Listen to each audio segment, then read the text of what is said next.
दोस्तों ये हमारी नाउन की तीसरी क्लास है और इससे पहले वाली क्लास में हम रूल नंबर 1 से लेकर के रूल नंबर 11 तक पढ़ चुके हैं। इस क्लास को आगे कंटिन्यू देखने से पहले आपको सबसे पहले इन 11 रूल्स को रिवीजन करना है अच्छे से, और जो भी एग्जाम्पल्स दिए हुए हैं उनको आप अच्छे से ध्यान से पढ़ोगे। साथ में जो मैंने क्लास के लास्ट में कुछ क्वेश्चंस कराए हुए हैं प्रैक्टिस के रूप में, उनको भी आपको अच्छे से पढ़ना है। क्लियर? और आगे जो है इस क्लास में हम रूल नंबर 12 से लेकर के 17 तक पढ़ेंगे और इसमें लगभग मतलब नाउन चैप्टर में लगभग 17-18 रूल्स हैं और इस क्लास में ये सारे के सारे रूल्स हमारे कवर हो जाएंगे। आज की इस क्लास में नाउन चैप्टर हमारा कंप्लीट हो जाएगा। ओके, उसके बाद हम नाउन के क्वेश्चंस की प्रैक्टिस करेंगे, लगभग 150 क्वेश्चंस की प्रैक्टिस करेंगे। ठीक, और अभी आपकी क्लास जो है अब एक मुश्किल से 1-2 दिन में आपकी क्लास रेगुलर होने वाली है। ठीक, तो क्लास की आपको बिल्कुल भी चिंता नहीं करनी है, अब रेगुलर आपकी हो जाएगी। चलिए इस क्लास को स्टार्ट करते हैं और जो जो चीज़ें मैंने आपको बताई है उसको अच्छे से पढ़ते हुए साथ में ही चलना है। ओके, चलिए, तो ये क्लास नाउन पर बेस है तीसरी। ये मैं रिकॉर्ड कर रहा था इसको कल, लेकिन थोड़ी सी प्रॉब्लम की वजह से कल लाइट की प्रॉब्लम थी जिस वजह से कंप्लीट क्लास रिकॉर्ड नहीं हो पाई थी।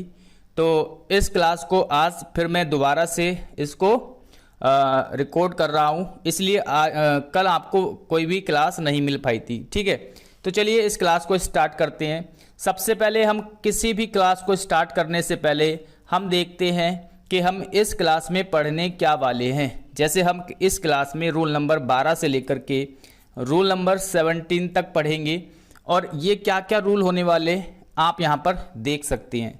ओके, रूल नंबर 12 में हम पढ़ने वाले हैं कॉमन जेंडर्स के बारे में।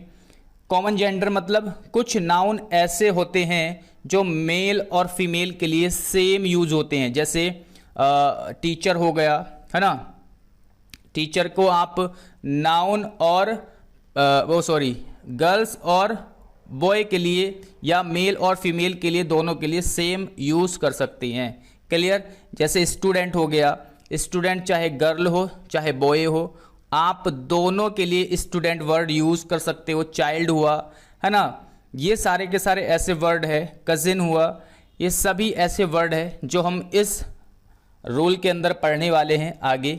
क्लियर? उसके बाद रूल नंबर 13 में हम पढ़ेंगे मस्कुलाइन एंड फेमिनाइन जेंडर, है ना। ये नाउन कैसे होते हैं? देखिए, कुछ वर्ड ऐसे होते हैं जो मेल के लिए अलग यूज होते हैं, है ना, और फीमेल के लिए अलग यूज होते हैं, है ना।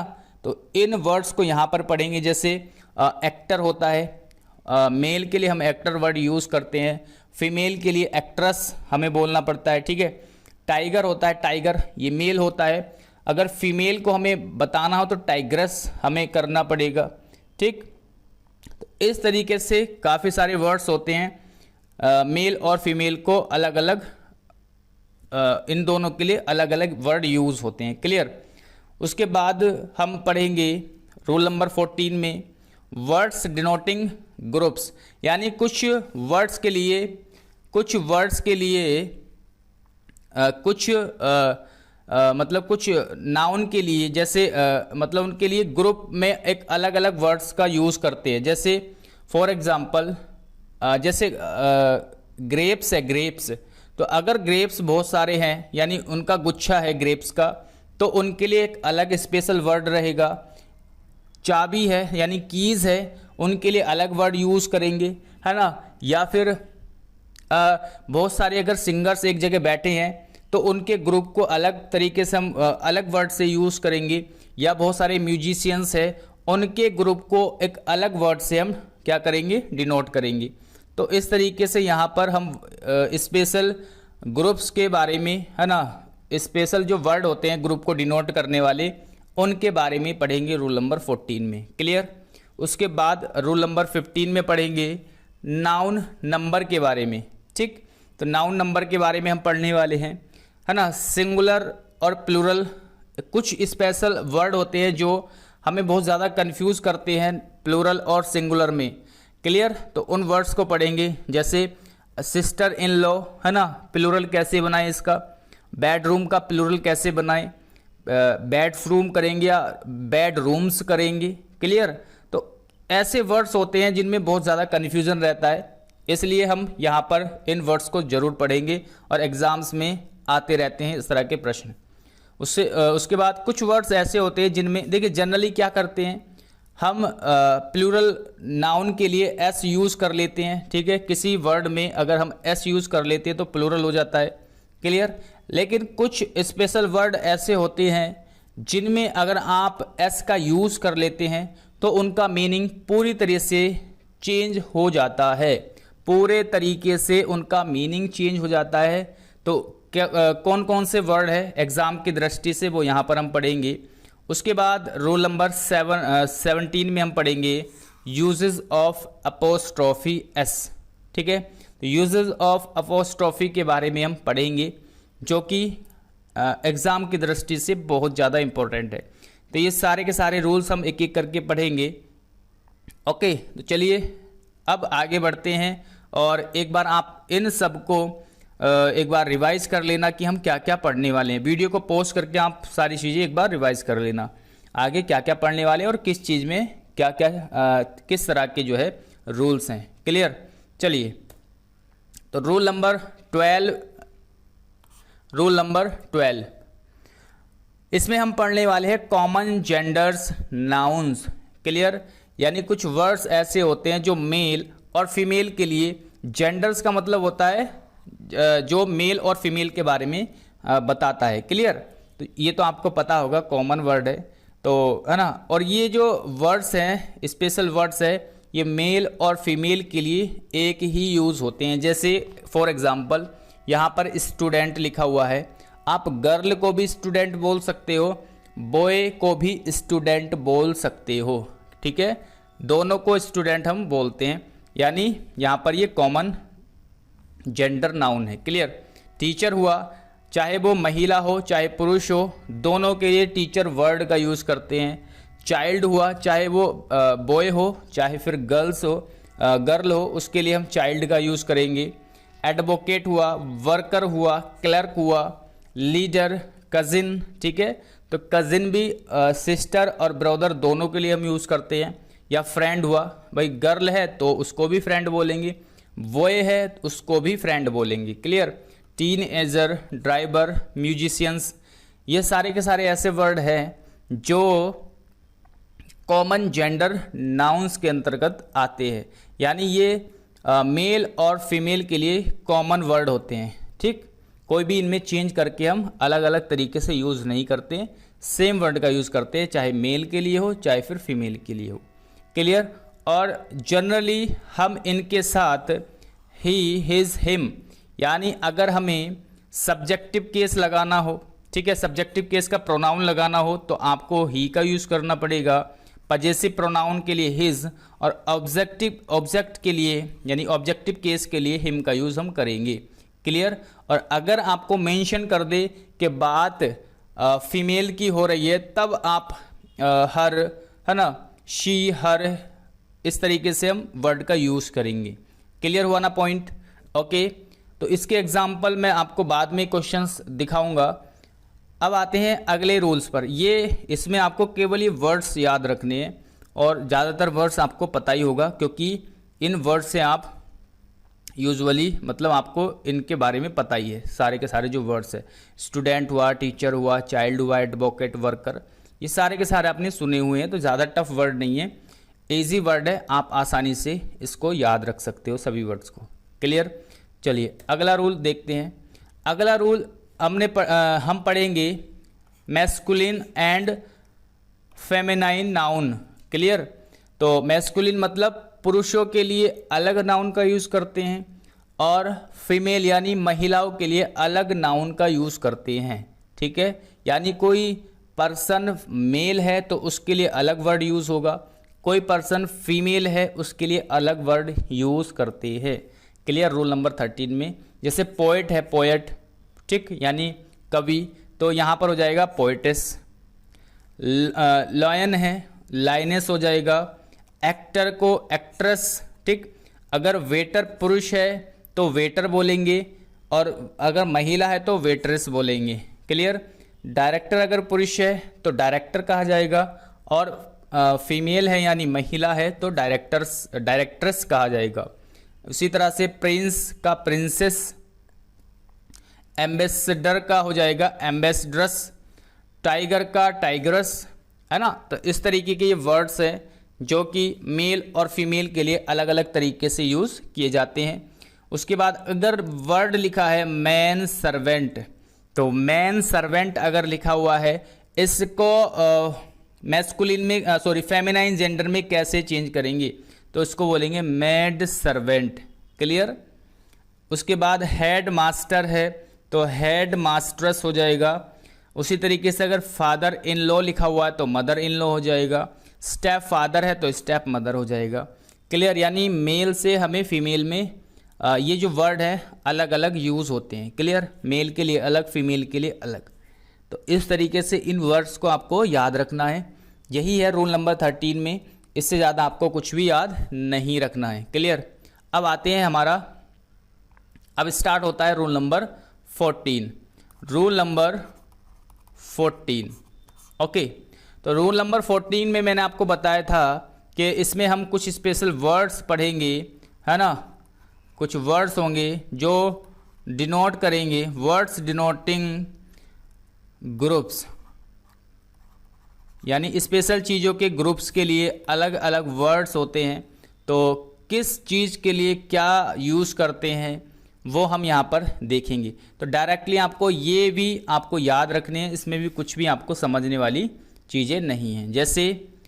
जैसे मैंने लिखा ए बैंड ऑफ, क्या होता है बैंड किसको बोलते हैं, जहाँ पर म्यूजिशियंस का ग्रुप हो, तो A band of musicians. Clear. तो ये म्यूजिशियंस का अगर ग्रुप है तो उसके लिए हम बैंड का यूज़ करेंगे। उसके बाद एन आर्मी या फिर कॉलोनी, एन आर्मी या कॉलोनी ऑफ आंट्स, आंट्स मतलब चींटी। तो चींटी अगर बहुत ज़्यादा है कहीं पर, उसको आप आर्मी बोल सकते हो या फिर कॉलोनी बोल सकते हो। क्लियर। ए बंच, तो बंच किसके लिए यूज़ करते हैं, ऑफ ग्रेप्स, तो ग्रेप्स के लिए भी आप बंच का यूज़ कर सकते हो। या फिर कीज़, तो चाबियों के लिए भी हम बंच का यूज़ करेंगे, यानी चाबियों के गुच्छे को हम बंच कहते हैं। उसके बाद an atlas of map. Clear. Map का अगर ग्रुप है तो एटलस उसको कहा जाएगा, ठीक। और ए बोर्ड ऑफ डायरेक्टर होता है, ए बोर्ड ऑफ डायरेक्टर्स, तो जहाँ पर डायरेक्टर्स का ग्रुप हो, उसको बोलेंगे ए बोर्ड ऑफ डायरेक्टर्स। क्लियर। या फिर उसी तरीके से ए बेबी ऑफ गर्ल्स, यानी गर्ल्स के ग्रुप को बेबी कहते हैं। या फिर वोमेन हो या ऑफिसर्स के ग्रुप्स को भी बेबी कहते हैं, ठीक। तो ये चीज़ें आपको समझ में आई। उसके अलावा आप लिखोगे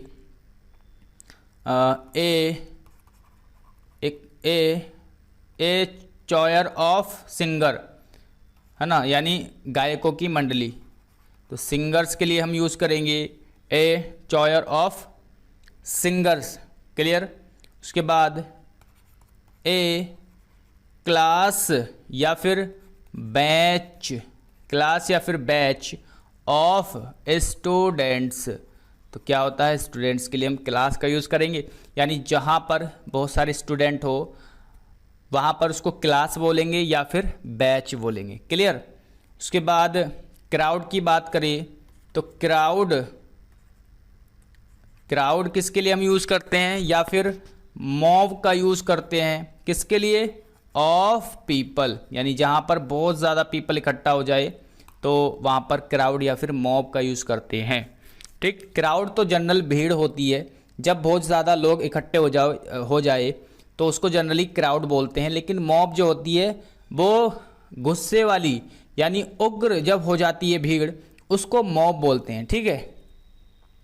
उसके बाद ए हर्ड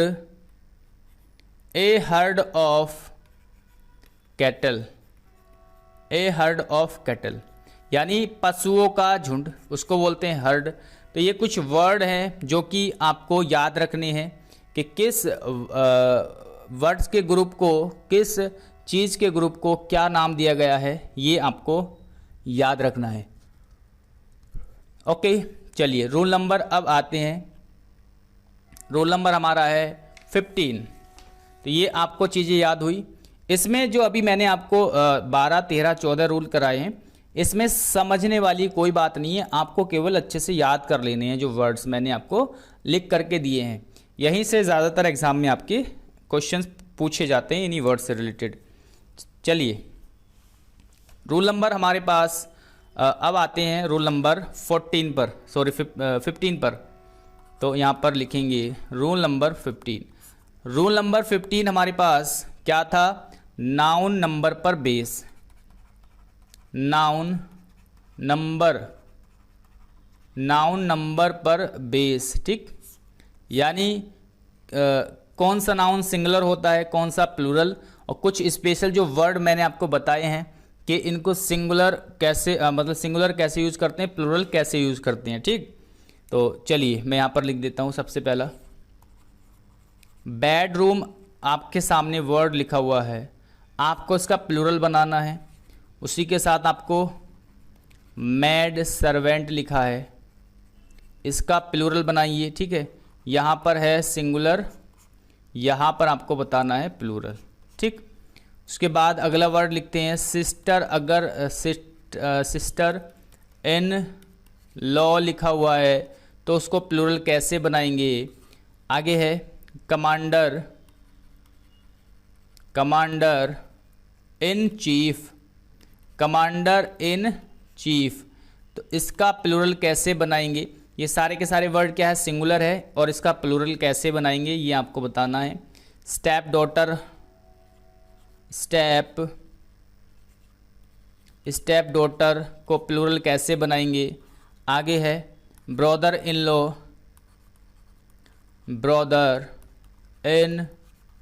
लॉ, इसका प्लूरल कैसे बनाएंगे? सबसे पहले आप इन वर्ड्स का प्लूरल बना करके बताओगे।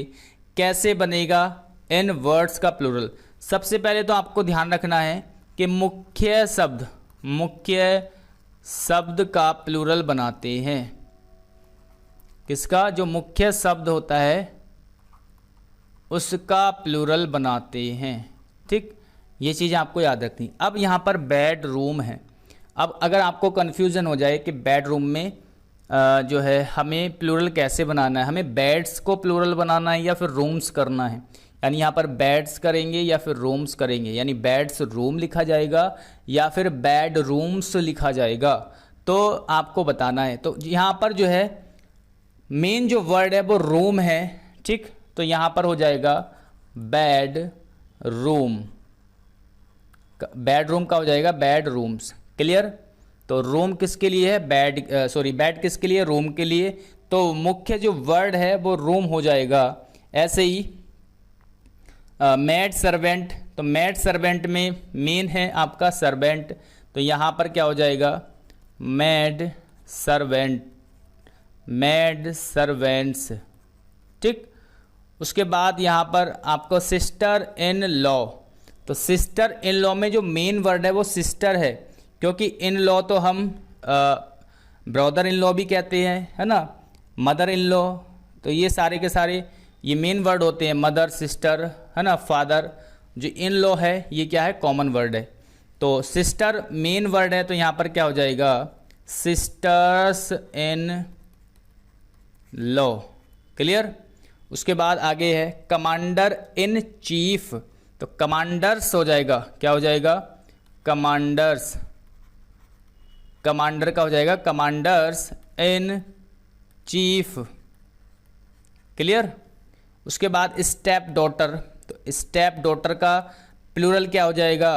Step daughters. अब यहाँ पर देखिए मुख्य जो वर्ड है वो क्या है? डॉटर है, क्योंकि स्टेप मदर भी होता है, स्टेप फादर भी होता है, स्टेप क्या होता है, मदर भी होता है, स्टेप फादर भी होता है। ठीक है, तो यहाँ पर जो मेन वर्ड हुआ वो क्या है, वो क्या हुआ, डॉटर। ठीक है, तो डॉटर्स हो जाएगा यहाँ पर। उसके बाद ब्रदर इन लॉ, तो ब्रदर्स हो जाएगा, ब्रदर्स इन लॉ। तो ये हो जाएगा हमारा सही यूज़, है ना, प्लूरल बनाने का। ठीक, उसके बाद आगे बहुत सारे अभी वर्ड्स हैं जो आपको याद रखने हैं, जो कि एग्ज़ाम में आपके पूछे जाते हैं। जैसे मैं यहाँ पर लिख देता हूँ, सिंगुलर हम इधर लिखेंगे, प्लूरल यहाँ पर लिखेंगे। ठीक, तो जैसे वर्ड है हॉर्स, हॉर्स को आप प्लूरल में कैसे लिखोगे, स्टोमक है, उसको प्लूरल कैसे बनाओगे।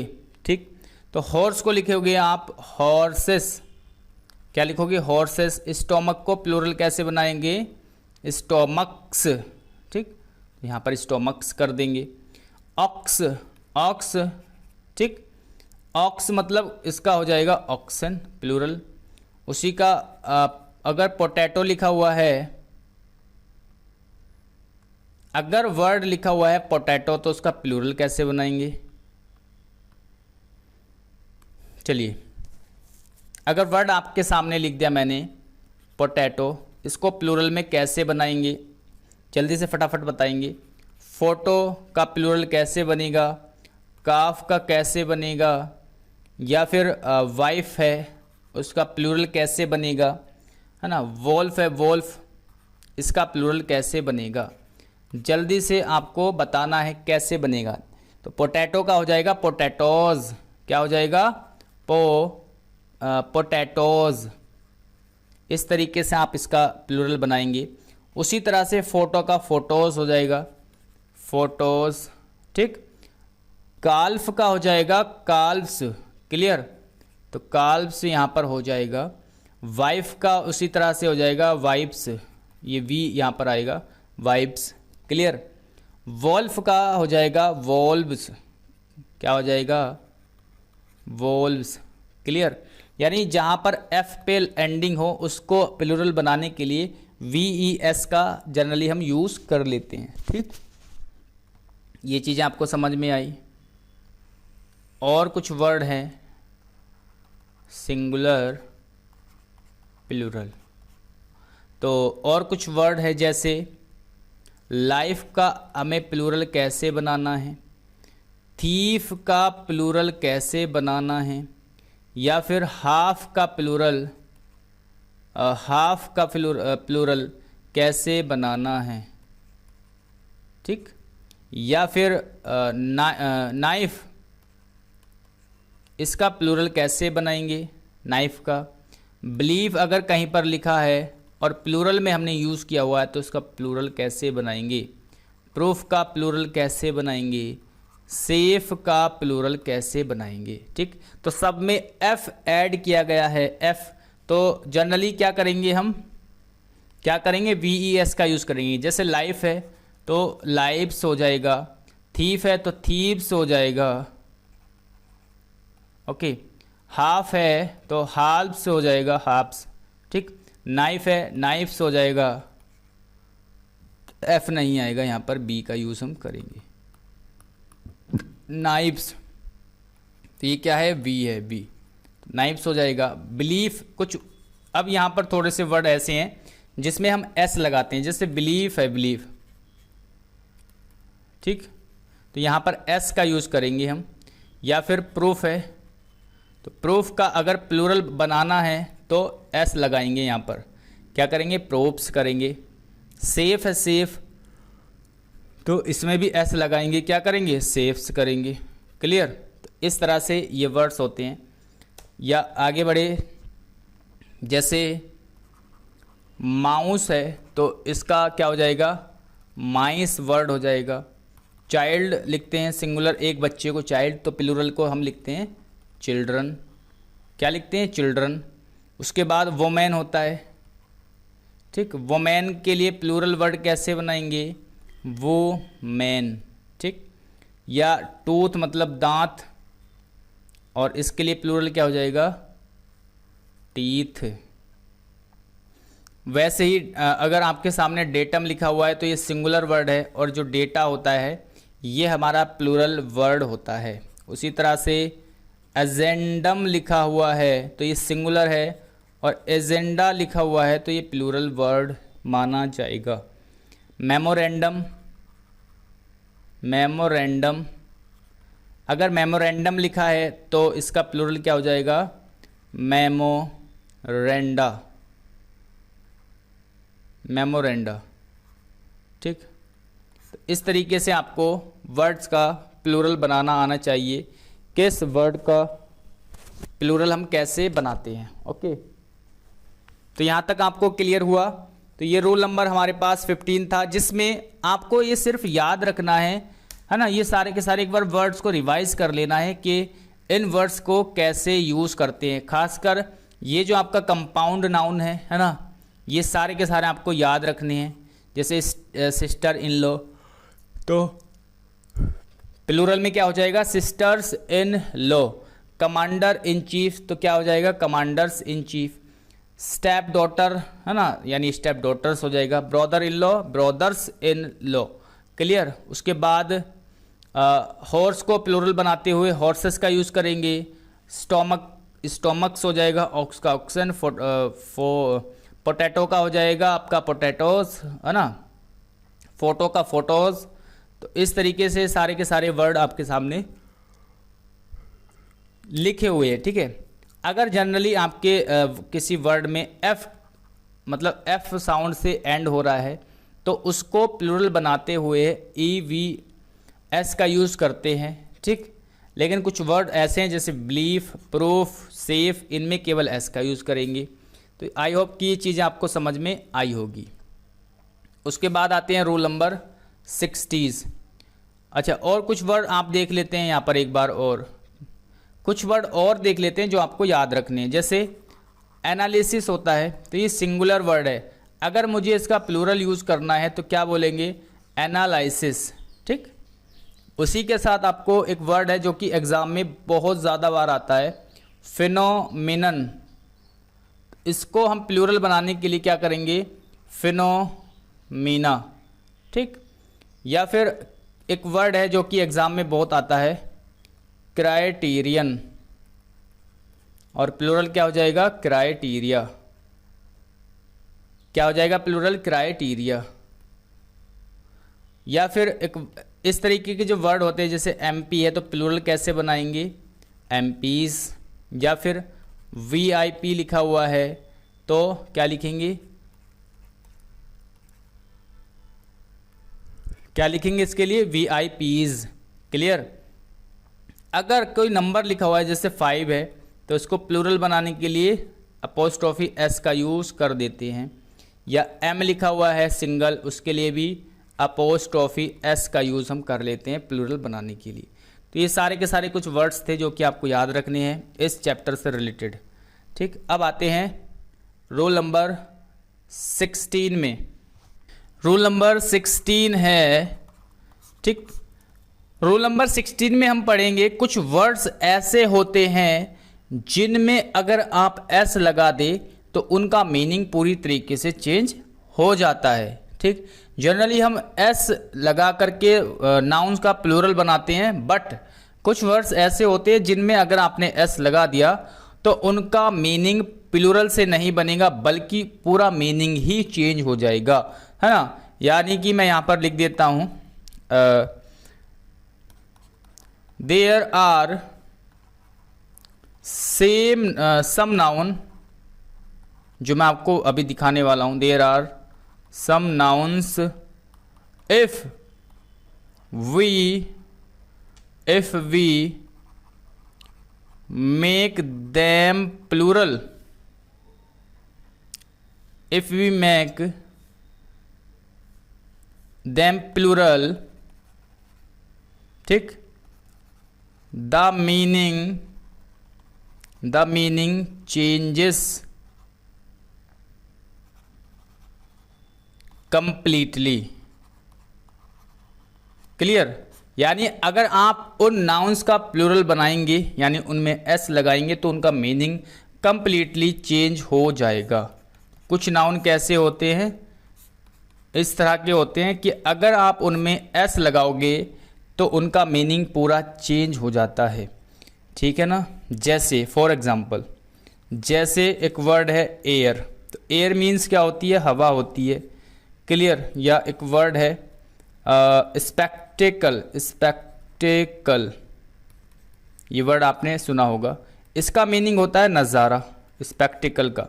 तो यहाँ पर एयर का मीनिंग हवा से होता है, लेकिन अगर मैं इसको इस तरह से लिखूँ, क्या लिखूँ, एयर्स, अगर मैं इसको कर दूँ तो इसका मीनिंग क्या हो जाएगा, इसका मीनिंग हो जाएगा फिर घमंड से, घमंड या फिर अकड़, क्लियर। तो देखिए यहाँ पर एयर का मीनिंग हवा था, लेकिन जैसे ही मैंने इसमें एस लगा दिया इसका मीनिंग कंप्लीटली चेंज हो चुका है। तो एयर का मतलब हवा है और एयर्स का मीनिंग क्या हुआ है, घमंड या फिर अकड़। उसी तरीके से स्पेक्टिकल का मतलब होता है नज़ारा, लेकिन अगर मैं यहाँ पर स्पेक्टिकल्स कर देता हूँ, स्पेक्टिकल्स कर देता हूँ तो इसका मीनिंग हो जाएगा चश्मा, ठीक है। तो मीनिंग पूरा चेंज हो चुका है। उसके बाद फोर्स लिखा हुआ है, फोर्स का मतलब बल से होता है, बल, लेकिन अगर यहाँ पर मैं लिखूँ फोर्सेस तो इसका मीनिंग हो जाएगा क्या, सेना की टुकड़ी, सेना की टुकड़ी, क्लियर, उसको बोलते हैं फोर्सेस। उसी तरीके से अगर मैं यहाँ पर लिखता हूँ सैंड, तो सैंड का मीनिंग क्या होता है, रेत होता है, ठीक। तो रेत को अगर मतलब सैंड को अगर मैं लिख दूँ सैंड्स करके तो इसका मीनिंग चेंज हो जाएगा और मीनिंग आएगा छोटा रेगिस्तान, स्मॉल डेजर्ट, ठीक, छोटा रेगिस्तान। आई होप कि ये चीज़ें आपको समझ में आ रही होगी। उसके बाद अगर यहाँ पर वुड लिखा हुआ है, वुड का मीनिंग होता है लकड़ी, लकड़ी से होता है वुड का मीनिंग।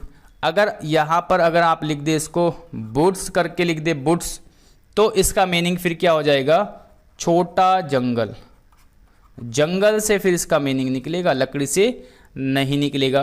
कुछ और वर्ड्स है, ये वही वर्ड है जो एग्ज़ाम में पूछे जाते हैं बार बार, है ना। देखिए रिटर्न का आपको मतलब पता होगा, रिटर्न का मीनिंग क्या होता है, इसका मीनिंग होता है वापसी, क्या होता है, वापसी, रिटर्न करना मतलब वापसी करना।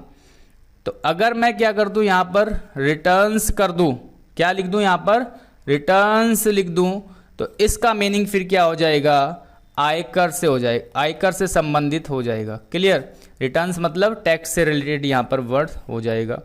उसी के साथ साथ नेक्स्ट वर्ड है कस्टम, एक वर्ड है कस्टम, कस्टम होते हैं रिवाज, जो रीतियाँ होती है, रिवाज होते हैं, उसको कस्टम बोलते हैं। लेकिन अगर मैं यहाँ पर कर दूँ कस्टम्स तो इसका मीनिंग बिल्कुल चेंज हो जाएगा और इसका मीनिंग हो जाएगा सीमा शुल्क, मीनिंग क्या हो गया, सीमा शुल्क।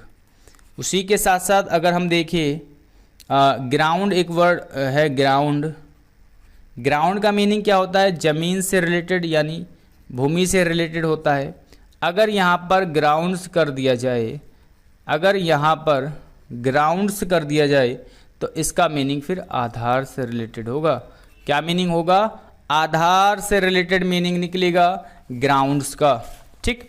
तो ये कुछ ऐसे वर्ड हैं जो एग्ज़ाम में आपके पूछे जाते हैं, ठीक। अगर हम इन वर्ड्स का प्लूरल बनाते हैं तो इनका मीनिंग कंप्लीटली चेंज हो जाता है।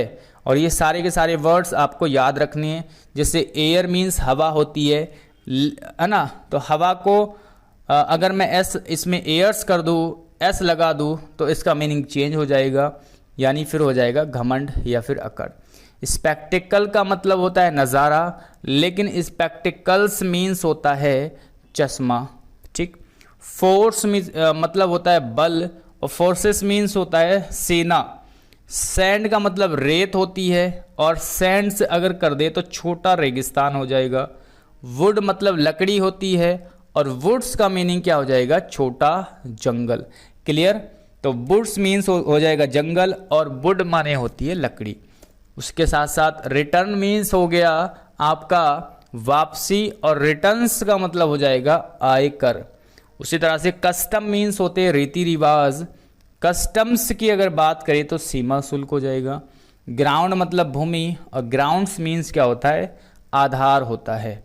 तो ये है हमारा रोल नंबर 16 जो कि आपको याद रखनी है ये सभी वर्ड्स। क्लियर। अब आते हैं अपने रोल नंबर 17 में जो कि बहुत ज़्यादा इम्पोर्टेंट है। रोल नंबर 17, ठीक। 17 में पढ़ेंगे हम usages of apostrophe, usages of apostrophe, ठीक। अपोस्ट्रॉफी मतलब जब हम इस तरीके से करके एस लगाते हैं तो इसको बोलते हैं अपोस्ट्रॉफी। ये तो आपको पता ही होगा अपोस्ट्रॉफी क्या होता है, ऊपर कोमा लगाते हैं फिर उसके साथ एस जोड़ देते हैं, तो यही क्या होते हैं, अपोस्ट्रॉफी होते हैं, ठीक। सबसे पहला पॉइंट आप यहां पर लिखेंगे, अधिकार दिखाने के लिए, अधिकार दिखाने के लिए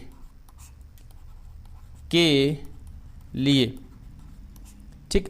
और अधिकार किस चीज़ों का अधिकार, यह आपको पता होना चाहिए, लिविंग थिंग्स होनी चाहिए, ठीक। लिविंग थिंग्स होनी चाहिए यानी लिविंग चीज़ें।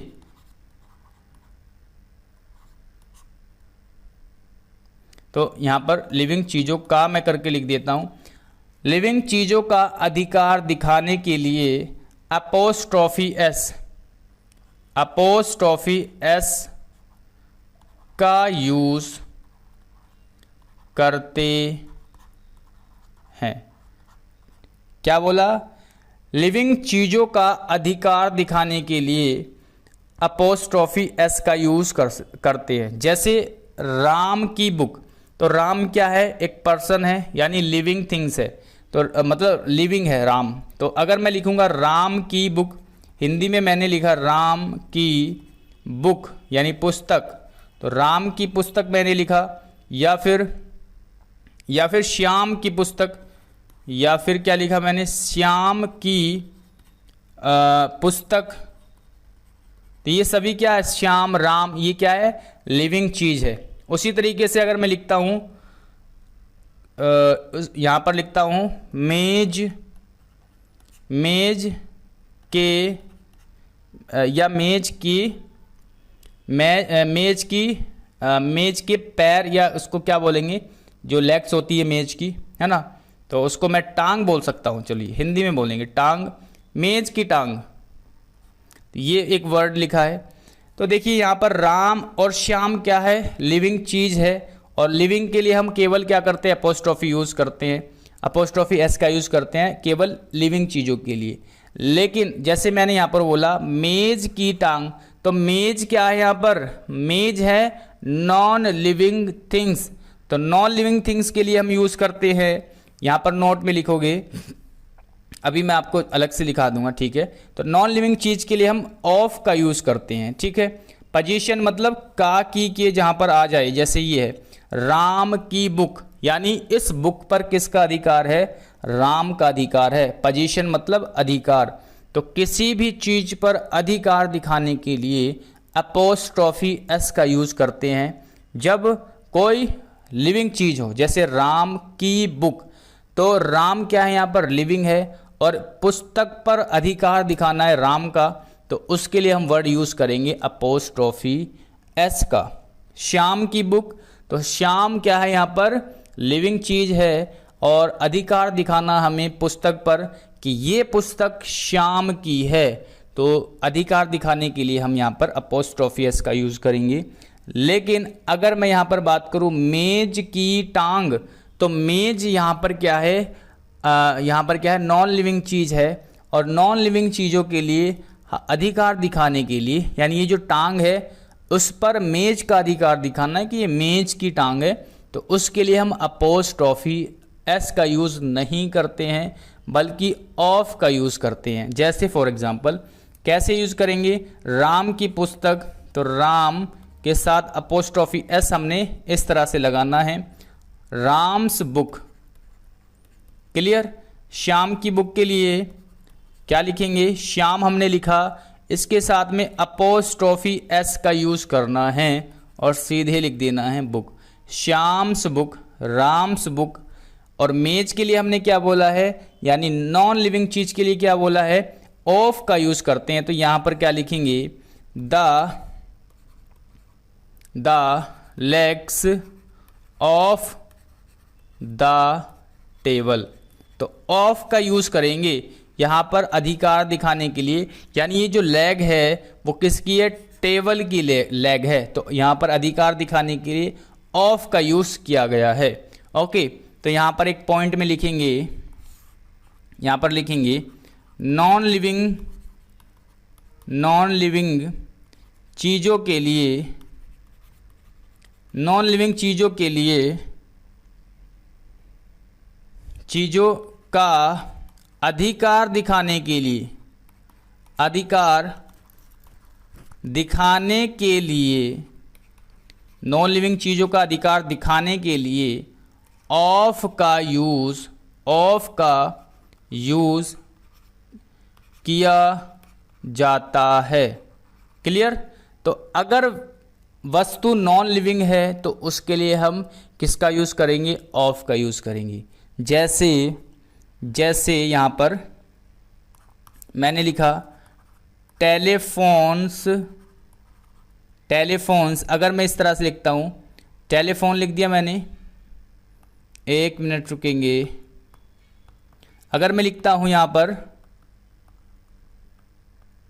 अगर मैं यहां पर लिखता हूं, अरे क्लिक नहीं हो रहा इस पर, इरेजर पर करना है, ठीक है। अगर मैं यहां पर लिखता हूं, अगर यहां पर लिखता हूं टेलीफोन्स केबल, इस तरीके से मैंने लिखा। दूसरा मैंने लिखा अभी जो मैंने आपको बताया था, टेबल्स लेग, तो ये क्या है, हमारे गलत हो जाएंगे, क्योंकि यहाँ पर जो टेलीफोन है वो नॉन लिविंग चीज़ है, या टेबल है ये नॉन लिविंग चीज़ है। तो इस तरीके से हमें नहीं लिखना है। हम कैसे लिखेंगे इसको, यहाँ पर लिखेंगे the cable of the telephone. इस तरीके से हम क्या लिखेंगे, इसको लिखेंगे। क्लियर। तो ऑफ का यूज़ करेंगे पोजीशन दिखाने के लिए नॉन लिविंग चीज़ों में। उसी तरीके से टेबल्स लेग है, तो यहाँ पर क्या लिखेंगे, the leg of the table. इस तरीके से हमें यूज़ करना है नॉन लिविंग चीज़ों के लिए। तो ये 2 पॉइंट मैंने आपको बताए हैं अभी तक अपोस्ट्रोफी एस से रिलेटेड। पहला पॉइंट कि अपोस्ट्रोफी एस का यूज़ केवल और केवल हम लिविंग चीज़ों के लिए करते हैं, अधिकार दिखाने के लिए। क्लियर। उसी के साथ साथ अगर अधिकार नॉन लिविंग चीज़ों पर दिखाया जाए या नॉन लिविंग चीज़ों का अधिकार दिखाया जाए किसी चीज़ पर, तो उसके लिए पोजीशन दिखाने के लिए, अधिकार दिखाने के लिए ऑफ का यूज़ करेंगे। तो यहाँ तक आपको क्लियर हो गया होगा, ठीक। लेकिन कुछ वर्ड ऐसे होते हैं, इसमें मैं 1 मिनट रुकेंगे, स्लाइड ऐड कर लेता हूँ, स्लाइड यहाँ पर ऐड कर लेता हूँ, बस 1 मिनट रुकेंगे, 1 मिनट का आप समय देंगे। यहाँ से मैं स्लाइड ऐड कर लेता हूँ।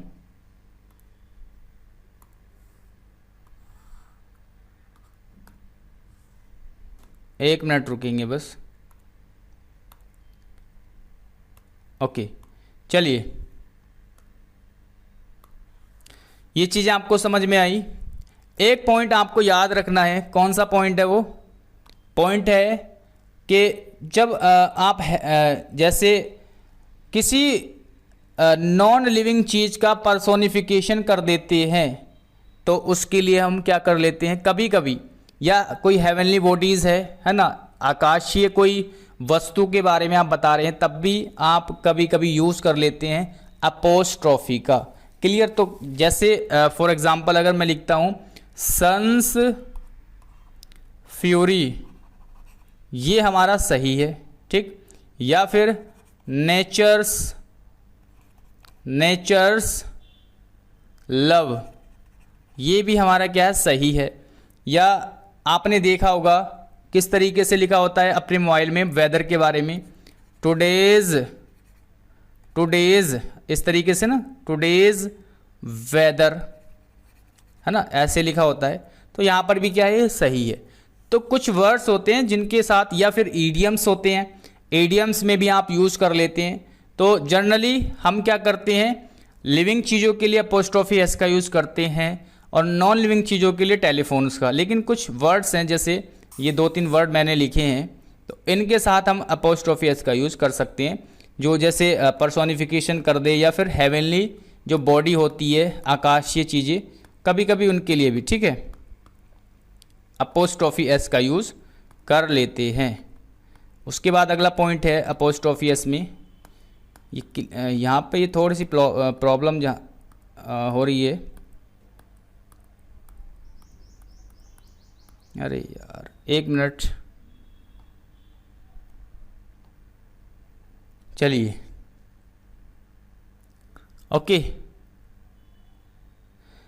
अगला पॉइंट है हमारे पास, अगला पॉइंट है अपोस्ट्रोफी एस से रिलेटेड।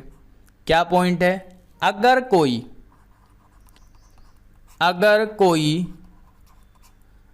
कोई नाउन एस पर एंड होता है, अगर कोई नाउन एस पर एंड होता है, तो उसके साथ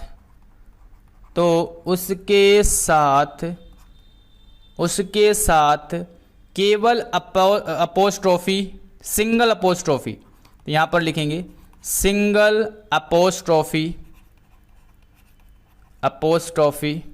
सिंगल अपोस्ट्रोफी मतलब केवल आपको ये यूज़ करना है, इसके साथ एस का यूज़ नहीं करेंगे। सिंगल अपोस्ट्रोफी का यूज़ करते हैं। समझ में आया पॉइंट? अगर किसी वर्ड, अगर कोई नाउन एस पर एंड होता है, यानी उसका अंतिम लेटर एस है, तो उस पर अधिकार दिखाने के लिए, यानी उसका किसी चीज़ पर अधिकार दिखाने के लिए हम केवल यूज़ करते हैं अपोस्ट्रोफी का। अपोस्ट्रोफी एस का यूज़ नहीं करेंगे, केवल अपोस्ट्रोफी का यूज़ करते हैं। फॉर एग्ज़ाम्पल जैसे यहाँ पर लिखा हुआ है बॉयज़, तो अब यहाँ पर वर्ड लिखा हुआ है बॉयज़, यानी एस पर एंड है। तो अगर मुझे बताना है बॉयज़ स्कूल, है ना, गर्ल्स स्कूल, तो उसको कैसे लिखेंगे? तो सबसे पहले बॉयज़ यहाँ पर क्या हो गया, प्लूरल हो गया, और उसके लास्ट में एस लिखा हुआ है। तो अब यहाँ पर केवल सिंगल अपोस्ट्रोफी का यूज़ करेंगे। अब लिखेंगे हम यहाँ पर बॉयज़ स्कूल या फिर कॉलेज, ठीक। अगर मैं ऐसे लिखता हूँ बॉयज़ स्कूल, 1 मिनट, अगर मैं ऐसे लिखता हूँ, अगर इसको मैं इस तरीके से लिख देता हूँ, इसको अगर मैं इस तरह से लिखता हूँ, अगर मैं लिखता हूँ इसको बॉयज़ और अपोस्ट्रोफी के साथ एस भी लगा देता हूँ, तो ये क्या हो जाएगा, गलत हो जाएगा। अगर मैं ऐसे लिखता हूँ तो ये गलत हो जाएगा, ठीक है। ऐसे नहीं लिखना है, बल्कि अगर कोई वर्ड आपको एस पर एंड हो रहा है तो उसके साथ सिंगल अपोस्ट्रोफी का यूज़ करेंगे। उसी तरह से गर्ल्स स्कूल, गर्ल्स लिखा हुआ है तो यहाँ पर सिंगल अपोस्ट्रोफी लगाएंगे, स्कूल लिखेंगे, ठीक। अगर आपने इस तरह से लिख दिया, ठीक, इस तरह से अगर आपने लिख दिया तो ये क्या हो जाएगा, गलत हो जाएगा, रॉन्ग हो जाएगा। क्लियर? तो आपको ध्यान रखना है, अगर वर्ड प्लूरल है तो उसके साथ, यानी एंड पर एंड एस पर एंड होता है तो सिंगल अपोस्ट्रोफी का यूज़ करेंगे, अपोस्ट्रोफी एस का यूज़ नहीं करेंगे, केवल अपोस्ट्रोफी का यूज़ करेंगे।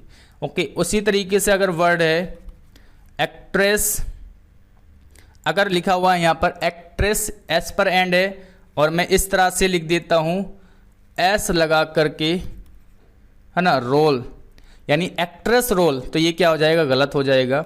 हमें क्या करना है, एक्ट्रेस, क्या लिखना है, एक्ट्रेस के साथ सिंगल अपोस्ट्रोफी लगाना है, और यहाँ पर क्या लिखेंगे, रोल। क्लियर? यानी एस पर एंड हो तो वहाँ पर सिंगल अपोस्ट्रोफी का यूज़ करते हैं। या फिर आपको एक चीज़ और याद रखनी है, एक पॉइंट आपको और याद रखना है, जो वर्ड हिसिंग साउंड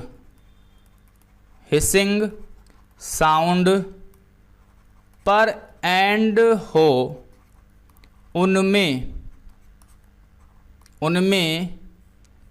उनमें भी सिंगल अपोस्ट्रोफी का यूज़ करते हैं। देखिए अभी मैंने आपको एक पॉइंट बताया था, अगर एस आए लास्ट में तो भी सिंगल अपोस्ट्रोफी का यूज़ करना है। अगर उसके किसी वर्ड के लास्ट में एंड में हिसिंग साउंड है, हिसिंग साउंड मतलब से का साउंड, जैसे ये होता है ना से ऐसे करके जो से होता है, अगर से का साउंड है लास्ट में तब भी हम सिंगल अपोस्ट्रोफी का यूज़ करेंगे। तो जैसे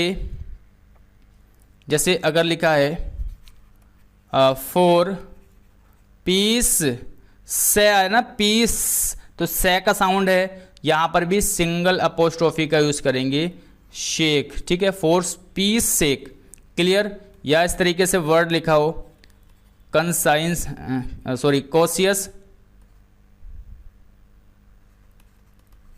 अगर इस तरह से वर्ड लिखा है यहाँ पर कॉन्शियस है ना, कॉन्शियस मतलब से का साउंड है लास्ट में, यहाँ पर भी सिंगल अपोस्ट्रोफी का यूज़ करेंगे। क्लियर हुआ ना पॉइंट। तो सिंगल अपोस्ट्रोफी का यूज़ कब करेंगे, जब आपका जो नाउन है वो हिसिंग साउंड पर भी आधारित हो, यानी हिसिंग साउंड दे रहा हो, या फिर उसके लास्ट में एस लगा हो, तो दो जगह पर हम सिंगल अपोस्ट्रोफी का यूज़ करते हैं। तो ये दोनों पॉइंट आपको याद रखने हैं। चलिए अगला पॉइंट हम देखते हैं कंपाउंड नाउन का। कंपाउंड नाउन, तो कंपाउंड नाउन को हम अपोस्ट्रोफी उसके साथ कैसे यूज़ करते हैं, जैसे यहाँ पर लिखा मदर इन लॉ, ठीक है, तो मदर इन लॉ हो गया, मदर इन लॉ हाउस। तो आप मुझे बताइए इसमें हमें अपोस्ट्रोफी कहाँ पर लगाना है, मदर्स में लगाना है कि हमें लॉज करना है, तो मदर लॉज करना है या मदर्स लॉ करना है, तो यहाँ पर लगाएंगे अपोस्ट्रोफी। क्लियर।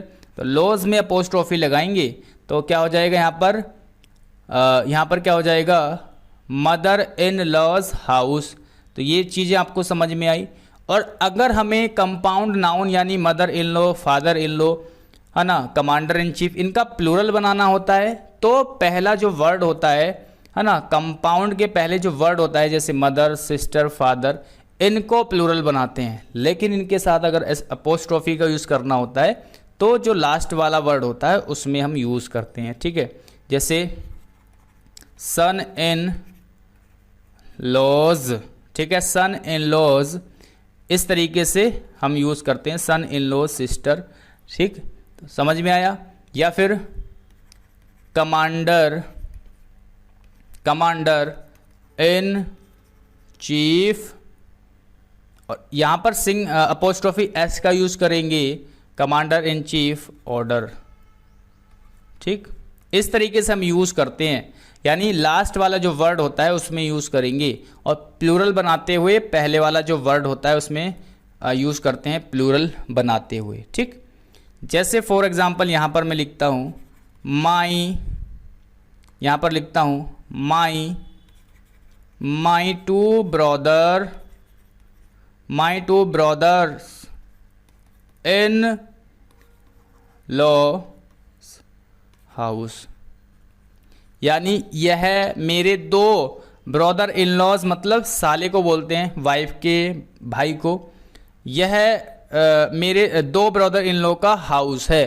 तो इसका मीनिंग क्या हो गया, यहाँ पर हम प्लूरल बनाएंगे और यहाँ पर अपोस्ट्रोफी का यूज़ करेंगे। तो आई होप कि ये चीज़ें आपको समझ में आई होगी। अगला पॉइंट क्या है हमारा, अपोस्ट्रोफी से रिलेटेड। अपोस्ट्रोफी से रिलेटेड जैसे एक पॉइंट है, मैंने लिखा यहाँ पर रवि एंड गीताज होम, ठीक। इज कंस्ट्रक्टेड ऑफ स्टोन, ये एक सेंटेंस लिखा। एक सेंटेंस मैंने सेम लिखा, रवीज एंड गीताज होम्स, ठीक, आर बोथ लवली। एक सेंटेंस मैंने ये लिखा, एक ये लिखा। आप मुझे ये बताएंगे कौन सा सेंटेंस इसमें गलत है और कौन सा सही है। जल्दी से इस सेंटेंस को पढ़ के आप बताएंगे कौन सा इसमें सही है और कौन सा सेंटेंस गलत है। तो देखिए, दोनों ही सेंटेंस हमारे सही है, लेकिन दोनों का मीनिंग अलग अलग है। यहाँ पर बोला गया है रवि एंड गीताज, तो एक के साथ केवल अपोस्ट्रोफी लगा है। इसका मतलब ये हुआ कि ये जो होम है वो रवि और गीता दोनों का होम है। क्लियर? यानी दोनों का एक घर है। रवि एंड गीताज होम मतलब रवि और गीता का घर। इज कंस्ट्रक्टेड ऑफ स्टोन, वह कंस्ट्रक्टेड है पत्थरों से। क्लियर? पत्थरों से बना हुआ है। यानी रवि का जो घर है और गीता का जो घर है वो दोनों क्या है, एक ही है। ठीक, यानी एक घर है जो कि दोनों का है, रवि का भी वही घर है और गीता का भी। क्लियर? लेकिन यहाँ पर जो मीनिंग है वो बिल्कुल चेंज हो जाता है। Ravi's and Geeta's homes are both lovely, तो यहाँ पर इसका मीनिंग क्या हुआ, रवि का घर और गीता का घर। तो रवि का घर अलग है, गीता का घर अलग है। आर बोथ लवली, और दोनों ही क्या है, सुंदर है। तो रवि का घर अलग है, यानी एक रवि का घर है, दूसरा क्या है, गीता का घर है। दोनों अलग अलग घर है। ऊपर वाले में घर एक है ना, दोनों का, लेकिन नीचे वाले में दोनों का अलग अलग घर है, क्योंकि हमने दोनों के साथ अपोस्ट्रोफी का यूज़ किया है। ओके, दोनों के साथ अगर एंड आए और दोनों के साथ अपोस्ट्रोफी यूज़ करते हैं तो वो अलग अलग चीज़ों को दर्शाएगा, और केवल लास्ट वाले के साथ हमने अपोस्ट्रोफी यूज़ किया है तो वो जो दोनों के लिए हम वर्ड का यूज़ करते हैं। क्लियर? इस तरीके से आपको चीज़ें समझनी है। चलिए, एक दो पॉइंट और है, एक दो पॉइंट और सीखेंगे इस अपोस्ट्रोफी एस से रिलेटेड। तो ये काफ़ी अच्छा पॉइंट है नाउन में। स्लाइड में यहाँ पर और ऐड कर लेता हूँ।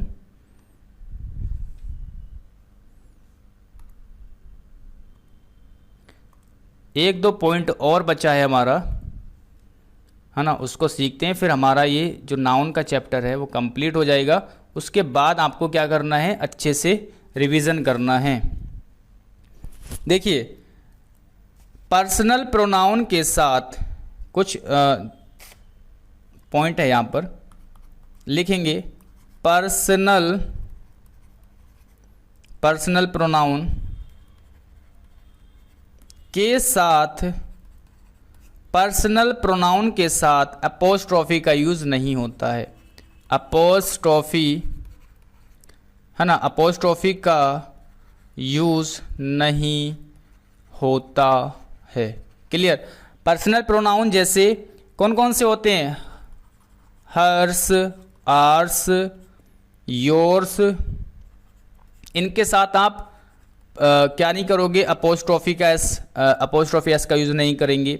दियर्स, वन सेल्फ, इट्स, तो इनके साथ आपको क्या नहीं करना, अपोस्ट्रोफी का यूज़ नहीं करना है। क्लियर? अगला पॉइंट है, double apostrophe is not be used. Double apostrophe is not be used, यानी डबल अपोस्ट्रोफी का यूज़ नहीं करना है। डबल अपोस्ट्रोफी का यूज़ नहीं करते हैं। एग्जाम्पल जैसे, एग्जाम्पल में अगर मैंने लिखा my mother's friend's daughter has topped the exam. ठीक, ये सेंटेंस मैंने लिखा है, तो मैंने क्या बोला है, डबल अपोस्ट्रोफी का यूज नहीं करते हैं, है ना। डबल अपोस्ट्रोफी का, एक वर्ड के लिए हम डबल अपोस्ट्रोफी का यूज नहीं करेंगे। तो इसको हम सही में करके कैसे लिखेंगे, हम लिखेंगे इसको the daughter of my mother's friend has topped the exam. Clear. तो इस तरीके से आप लिखोगे, यानी डबल अपोस्ट्रोफी का यूज नहीं करेंगे एक साथ, क्या करेंगे, बल्कि इस तरीके से हम सब उसको लिखते हैं सेंटेंस को। ये चीज़ें आपको समझ में आई। एक पॉइंट और चीज़ें सीखना है आपको इसमें, जैसे ये वर्ड होते हैं एनीबडी, समबडी, या फिर एवरीवन, या फिर समवन। ये सारे के सारे जो वर्ड होते हैं, है ना, एनीवन, नो वन, ये जो वर्ड्स हैं आपके सामने लिखे हुए, इनके साथ अपोस्ट्रोफी एस का यूज कर सकते हैं।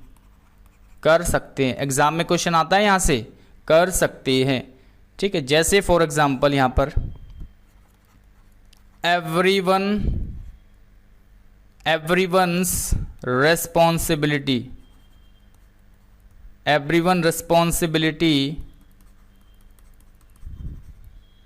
is no one's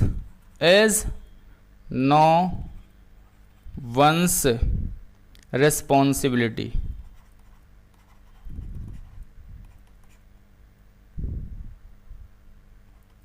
यानी सभी की रिस्पॉन्सिबिलिटी है, एक की रिस्पॉन्सिबिलिटी नहीं है। तो रिस्पॉन्सिबिलिटी के लिए देखिए एवरीवन्स रिस्पॉन्सिबिलिटी, तो यहां पर सभी की रिस्पॉन्सिबिलिटी, यानी रिस्पॉन्सिबिलिटी का पोजीशन दिखाना है किस पर, सभी के लिए। तो यानी एवरीवन, प्रत्येक की रिस्पॉन्सिबिलिटी है, इज नो वंस रिस्पॉन्सिबिलिटी, एक की रिस्पॉन्सिबिलिटी नहीं है। तो यहां पर वंस के, हमने वन को वंस कर दिया और यहाँ पर एवरीवन को एवरीवन्स कर दिया, यानी अपोस्ट्रोफी का यूज़ हमने किया है।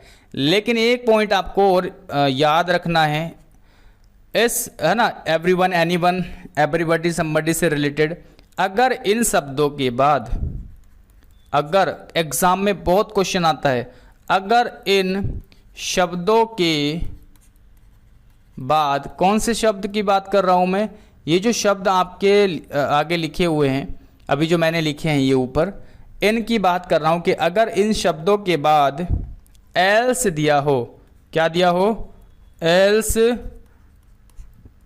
दिया हो, तो एल्स के बाद अपोस्ट्रोफी एस का यूज करेंगे, अपोस्ट्रोफी एस का यूज करें। ठीक, अगर एल्स दिया है तो फिर उसके बाद हम अपोस्ट्रोफी का यूज करेंगे। For example I can,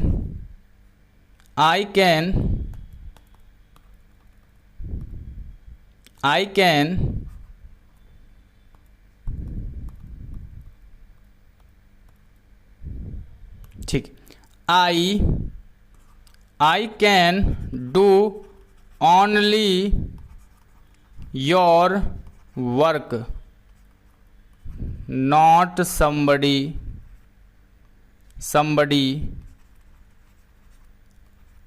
else's। तो अगर somebody के बाद else आया है तो else's हम यहाँ पर करेंगे।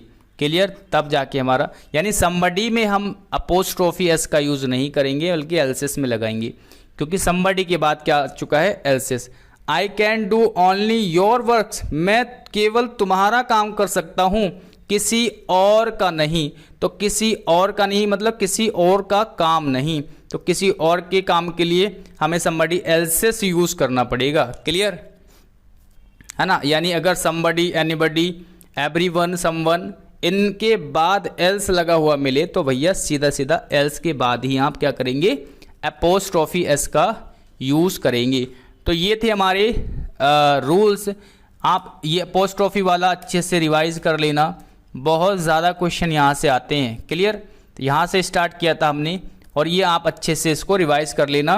और ये नोट्स जो हैं आपको प्रोवाइड करा दिए जाएंगे पीडीएफ के फॉर्म में, तो आप ज़रूर उसको वहाँ से पीडीएफ को डाउनलोड करके अच्छे से प्रिंट आउट भी करा सकते हो। ठीक है, आपको मोबाइल फ़ोन में डाउनलोड करने का ऑप्शन भी दे दिया जाएगा।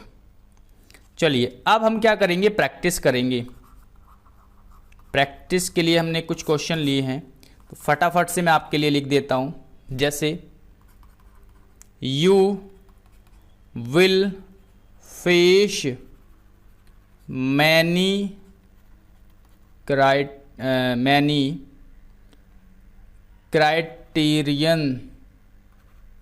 criterions of selection procedure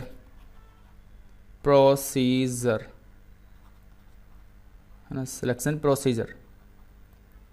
ये क्वेश्चन आपके सामने लिखा हुआ है, जल्दी से फटाफट से आप आंसर बताएंगे। दिस यहाँ पर लिखो, दिस बुक इज हर्स। ठीक है, उसके बाद नेक्स्ट क्वेश्चन, नेक्स्ट है this is my friends Ram's house. उसके बाद नेक्स्ट क्वेश्चन है टुडेज, अरे यार, नेक्स्ट क्वेश्चन है